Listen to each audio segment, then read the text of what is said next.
Hello everyone, जय हिंद, नमस्कार, welcome you all to mission competition. मैं राहुल आप सभी का स्वागत करता हूं। सो फ्रेंड्स, देखिए यहाँ पे आज हम लोग लूसेंट सीरीज़ स्टार्ट कर रहे हैं और लूसेंट सीरीज़ जो है ये बहुत ही इंपॉर्टेंट आपके लिए इसलिए रहेगा क्योंकि एग्ज़ाम बहुत ही नज़दीक है।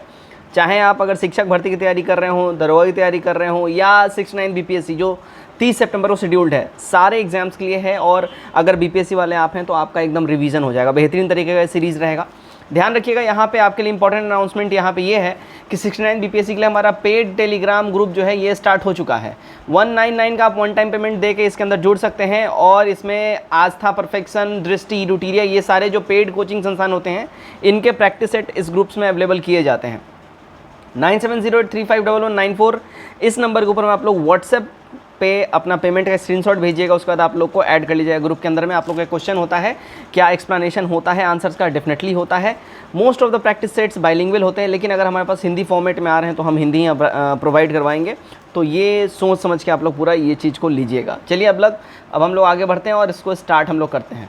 सबसे पहले यहाँ पे देखिएगा सिलेबस क्या है, पाठ्यक्रम क्या है, एक बारी इसको हम लोग रफली समझ लेते हैं। ठीक है, तो इसमें देखिए, अगर आप लूसेंट में जब जाइएगा तो आपको history, geography, Indian economy, Indian constitution, physics, chemistry, biology, science and technology, miscellaneous, sports और कंप्यूटर, बेसिकली ये 11 पार्ट्स में डिवाइडेड है। अभी हम लोग जो हमारा सीरीज़ स्टार्ट हुआ है इसमें हम लोग जो चैप्टर, मतलब यहाँ जो टॉपिक नंबर 1 है यानी सब्जेक्ट 1 जो है हिस्ट्री, इसको हम लोग करेंगे और इसमें भी हम लोग स्टार्ट करेंगे आज एंशिएंट से। ठीक है, तो ध्यान रखिएगा इस बात का, आज हम लोग एंशिएंट हिस्ट्री से अपना जो है ये सफ़र शुरू करेंगे। इसमें बहुत ही ज़्यादा मज़ा आने वाला है आपको, क्योंकि यहाँ पे जो चीज़ें हैं आपको बिल्कुल ही ऐसा लगेगा आप लोग जो बुक है, बुक को मैंने बहुत ही रिफाइन वे में आपके सामने प्रस्तुत किया है। चलिए स्टार्ट करते हैं हम लोग। तो यहाँ से हमारा आता है हिस्ट्री। अब यहाँ पे ध्यान दीजिएगा, देखिएगा हिस्ट्री जब आप पढ़ते हैं, हिस्ट्री को बेसिकली 4 पार्ट्स में डिवाइड किया गया है। पहला अपना आ जाता है एंशिएंट हिस्ट्री, दूसरा आ जाता है अपना मिडाइवल हिस्ट्री और तीसरा आ जाता है मॉडर्न हिस्ट्री। ये 3 पार्ट हैं। इसके अलावा एक और भी इम्पॉर्टेंट पॉइंट है, इम्पॉर्टेंट पार्ट है, वो है वर्ल्ड हिस्ट्री का। अब इस वर्ल्ड हिस्ट्री को भी हम लोग इसके तहत डिस्कस करेंगे, लेकिन आज जो हमारा स्टार्ट हो रहा है वो हो रहा है एसेंट हिस्ट्री। बहुत ही बेहतरीन तरीके का सेशन रहेगा। एक बार ये वीडियो शेयर कर लीजिए अपने मित्रों में और डेफिनेटली ही चैनल सब्सक्राइब कर लीजिए ऐसे वीडियोज़ के लिए। चलिए भाई, यहाँ से हमारा आ जाता है, देखिएगा यहाँ पे, ओके, यहाँ पे आप इसका एक बार ध्यान रखिएगा। नामकरण के हिसाब से अगर हम बात करें तो भारतवर्ष, इंडिया सबसे स्टार्टिंग में भारतवर्ष इसका नाम रहा है। ठीक है, महाकाव्यों में और पुराणों में इसका भारतवर्ष आपको नाम मिलेगा।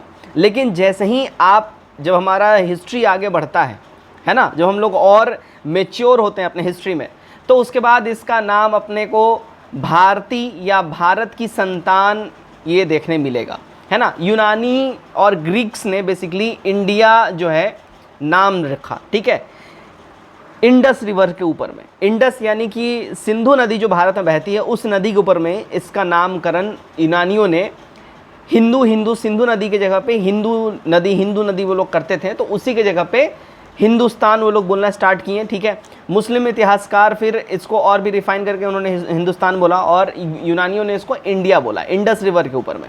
क्लियर है इतनी बातें? तो बेसिकली नामकरण कैसे हुआ ये सारी चीज़ें आप समझिए। अगर मैं यहाँ पे आपको जूम करके दिखाऊं तो यहाँ पे ये हमारा प्रॉपर हमारे प्यारे भारत का नक्शा है और ये इस नक्शे के हिसाब से अभी जो करेंट जो हमारा जो ज्योग्राफिकल एरिया है उस हिसाब से यहाँ पे आपको ये सब कुछ दिख रहा है। आगे बढ़ते हैं हम लोग। चलिए नेक्स्ट हमारा स्लाइड यहाँ पे आता है आपके सामने। इस इंपॉर्टेंट स्लाइड में आपको यहाँ पे देखिए धार्मिक और ऐतिहासिक ग्रंथ जो हमारे रहे हैं, यानी कि इतिहास को जानने का जो इम्पॉर्टेंट सोर्स रहा है वो कौन से माध्यम से हम इतिहास को अच्छे से जान सकते हैं। तो पहला जो सोर्स होता है वो हमेशा ध्यान रखिएगा धार्मिक ग्रंथ होता है, यानी कि रिलीजियस स्क्रिप्ट्स होते हैं, जो ऋग्वेद, यजुर्वेद, सामवेद, अथर्ववेद जो हमारे 4 वेद हैं। अभी आगे हम लोग इसके बारे में पढ़ेंगे। तो बेसिकली उस टाइम में कैसा एरा था, समाज कैसा था, ये हमें इस वेद से ही समझ में आता है। नेक्स्ट होता है देखिए ऐतिहासिक ग्रंथ। ठीक है, जो इतिहास में घटनाएं घटी, जैसे बाबर नामा हो गया, हुमायूं नामा हो गया, तो उन्होंने अपनी जीवनी के बारे में लिखा। अब इनके जीवनी के बारे में इसमें है, वेरी गुड, लेकिन इसके अलावा इनके शासन में क्या क्या चीज़ें थीं, ये लोग अपने टाइम में क्या क्या करते थे, इनके जो समकालीन राजा थे उन लोगों ने कैसे कैसे क्या किया, सब कुछ हमें यहाँ से इनके ऐतिहासिक ग्रंथों से मिलता है। विदेशियों का विवरण, ये भी तीसरा रिसोर्स होता है किसी भी इतिहास को जानने का। जो विदेशी भारत में आए, जैसे कि ह्वेनसांग आया, उसके अलावा इब्न बतूता आया एंड सो ऑन, बहुत से आए, ठीक है, अंग्रेज भी आए, विलियम हॉकिंस वगैरह बहुत सब आए, उन्होंने भी आके यहाँ पे टिप्पणी करी, अपने कंट्री में जाके यहाँ के जीवन के बारे में, यहाँ के लोगों के समाज के बारे में सब कुछ लिखा। तो विदेशियों का विवरण भी बहुत इंपॉर्टेंट रहता है, और साथ ही साथ पुरातात्विक संबंधी साक्ष्य, जो एग्जर्वेशन से, उत्खनन से जो चीज़ें मिली हैं उसके द्वारा भी हमें ये पता चलता है कि उस टाइम की सभ्यता कैसी रही होगी, उस टाइम के लोग कैसे रहे होंगे, कैसे अपना जीवन व्यतीत करते होंगे। आते हैं हम लोग नेक्स्ट हमारे पॉइंट के ऊपर में, ठीक है, देखिएगा यहाँ पे नेक्स्ट हमारा जो यहाँ पे पॉइंट है, धार्मिक और ऐतिहासिक ग्रंथ की यहाँ पे बातें हो रही हैं, राइट। अब देखिएगा ऋग्वेद की सबसे पहले हम लोग बात करते हो कि सबसे पुराना वेद, वेदों में वेद सबसे पुराना वेद ऋग्वेद को हम लोग बोलते हैं। इसके 10वें मंडल के पुरुष सूक्त में आपको वर्ण व्यवस्था की बात करी जाएगी, इसी के अंदर शूद्र, ब्राह्मण, वैश्य, इन सब की बातें करी गई हैं। तो एक सवाल आपका उठता है कि वर्ण व्यवस्था की बात किस वेद में करा गया है? ऋग्वेद में करा गया है, 10वें मंडल में पुरुष सूक्त के अंदर में। आगे बढ़ते हैं, देखिए धार्मिक और ऐतिहासिक ग्रंथ यानी रिलीजियस एंड हिस्टोरिकल बुक्स जो है यहाँ पे लिखी गई है। धार्मिक ग्रंथ है यानी रिलीजियस स्क्रिप्ट, और ऐतिहासिक ग्रंथ यानी कि हिस्टोरिकल स्क्रिप्ट्स। अब यहाँ पे देखिए, अगर आप धार्मिक ग्रंथों की बात कर ले, इसमें आ जाएगा आपका वेद आ जाएगा, ब्राह्मण ग्रंथ आ जाएगा, पुराण आ जाएगा, वेदांग, उपनिषद, स्मृति ग्रंथ, धर्मसूत्र, अरण्यक, जैन लिटरेचर और बौद्ध साहित्य। अच्छा, यहाँ पे आप लोग सोच रहे होंगे कि जो हिंदी का नाम है सेम वही अंग्रेजी का भी नाम है, तो यस बिल्कुल वही अंग्रेजी का भी नाम रहेगा, इसमें ट्रांसलेट आप लोग करने की भूल मत करिएगा। जो हिंदी में ये जो नाम लिखे गए हैं वेदों के, सेम एट इज़ इंग्लिश में भी वैसे ही नाम रहता है, ऐसा कुछ नहीं है, इसका कुछ ट्रांसलेटेड वर्जन रहता है। अब वैदिक लिटरेचर की बात अगर हम लोग कर लें, यहाँ पे देखिए वैदिक लिटरेचर में अलग अलग जो हिस्टोरियंस रहे हैं उन्होंने अपने लाइफ से इंस्पायर होके, अपने इन्वायरमेंट से इंस्पायर होके और अपने ऊपर बहुत सी चीज़ें लिखी हैं, जो कि आज भी हमारा बहुत इंपॉर्टेंट सोर्स ऑफ नॉलेज है हिस्ट्री को लेके। अर्थशास्त्र, कौटिल्य, अब इनसे हमें पता चलता है कि भाई मगध का शासन कैसा रहा था, चंद्रगुप्त मौर्य क्या था, है ना, कैसा उसका शासन रहा था, सब कुछ। राजतरंगिणी कलहन के द्वारा लिखी गई है। चचनामा अली अहमद, अष्टाध्यायी पाणिनि, गार्गी संहिता कात्यायन और महाभाष्य पतंजलि। तो ये इंपॉर्टेंट कुछ बुक्स हैं और इनके राइटर्स के नाम हैं, जो कि हिस्टोरिकल स्क्रिप्ट हैं, जो कि बार बार आपसे पूछता भी रहता है और आपको पता भी होना चाहिए। कौटिल्य का जो अर्थशास्त्र है, इससे आपको नॉलेज मिलता है कि शासन व्यवस्था कैसी होनी चाहिए, एक पावरफुल राज्य और एक सक्सेसफुल राजा को कैसे बिहेव करना चाहिए, सब कुछ यहाँ पे लिखा गया है। चचनामा में उस टाइम के जो लोकल सारे जो फैसिलिटीज़ थी, जो उस समय जो रूलिंग चल रहा था, ये सब कुछ यहाँ पे दिया गया है, राइट। चलिए आगे हम लोग बढ़ते हैं।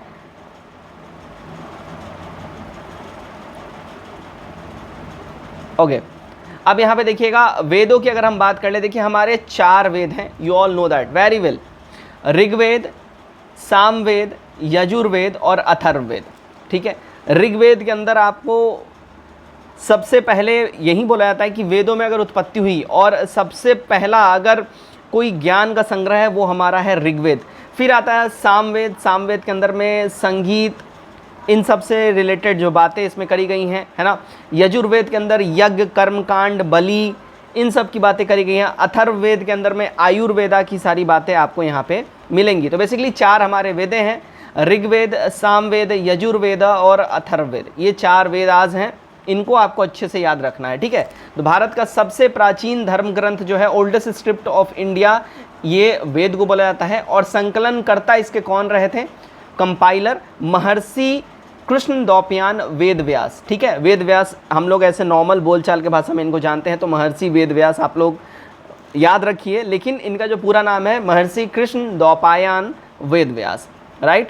चलिए नेक्स्ट देखिएगा, अब हमारा आता है ऋग्वेद। ऋग्वेद के बारे में थोड़ा हम लोग डिटेल में चीज़ों को जान लेते हैं।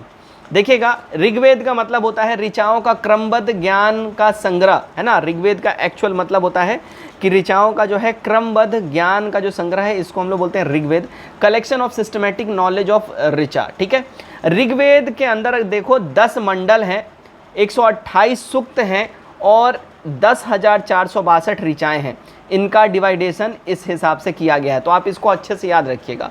अब ऋचा जो 10,462 है, इसके अंदर भी जो है अलग अलग देवताओं का वर्णन आपको मिलेगा। इसमें सबसे ज़्यादा बार अगर वर्णन किसी का मिला है वो भगवान इंद्र का मिला है, 250 बार। इंद्र को पुरंदर कहा जाता था, कलंदर कहा जाता था, यानी कि किला तोड़ने वाला, युद्ध का देवता इनको कहा जाता था।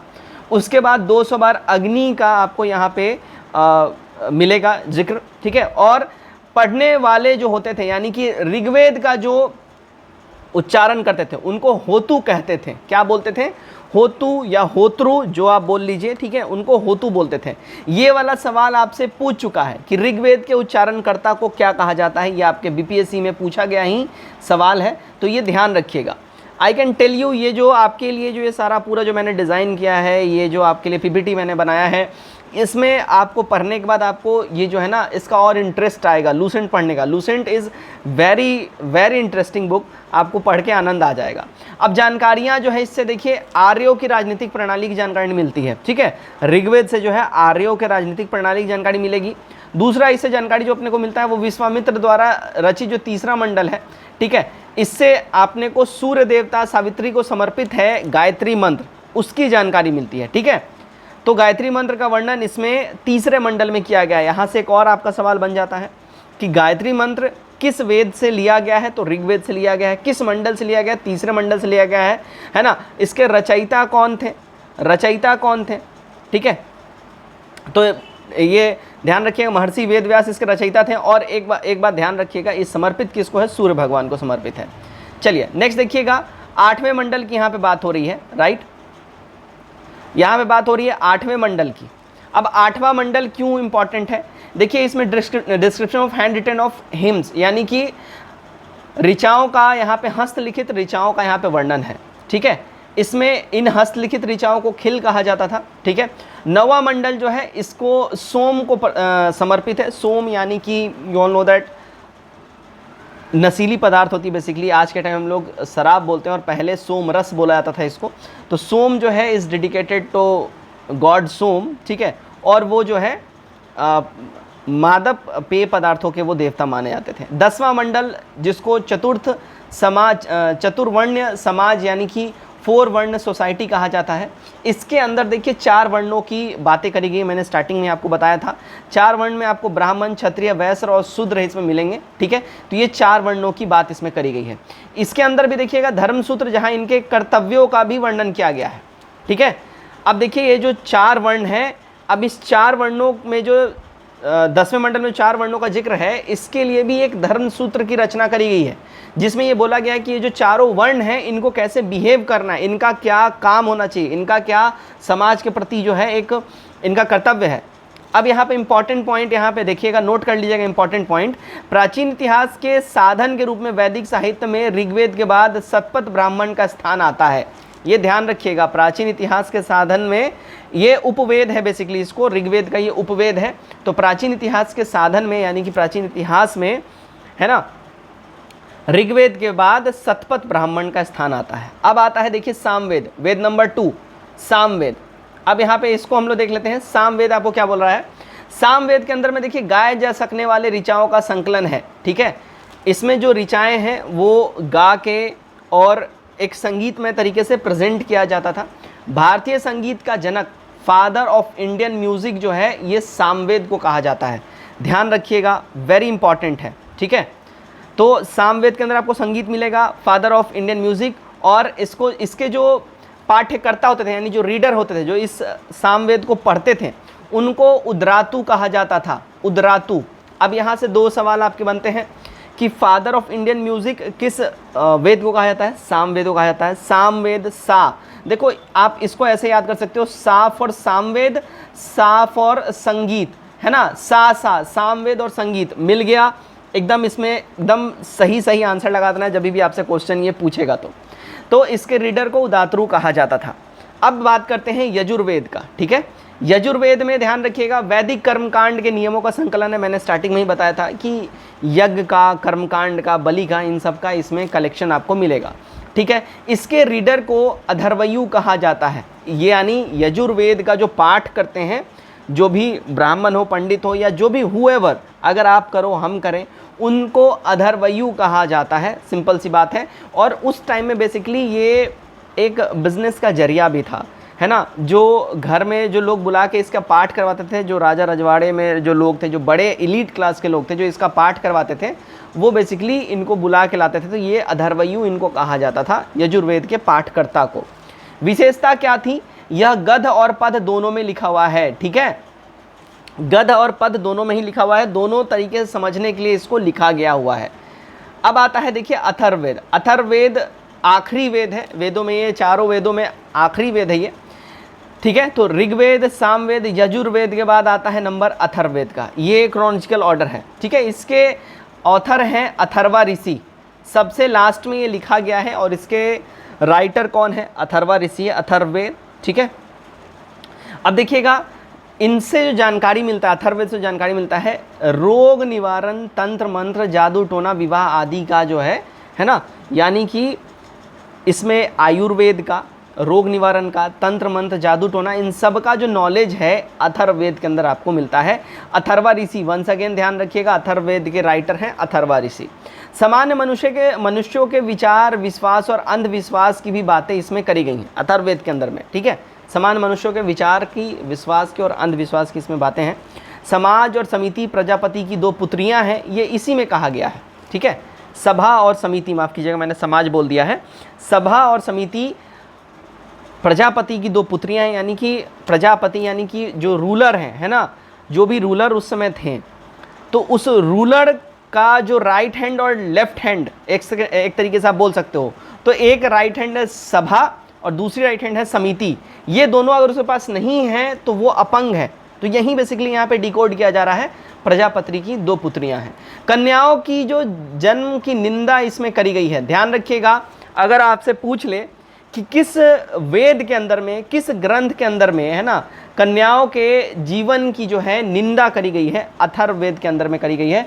दिस इज वेरी इंपॉर्टेंट, ये ध्यान रखिएगा, अथर्ववेद के अंदर में कन्याओं की जन्म की निंदा करी गई है। वेरी वेरी इंपॉर्टेंट है, ये पॉइंट आप एकदम नोट डाउन करके रखिए, वेरी इंपॉर्टेंट, ठीक है।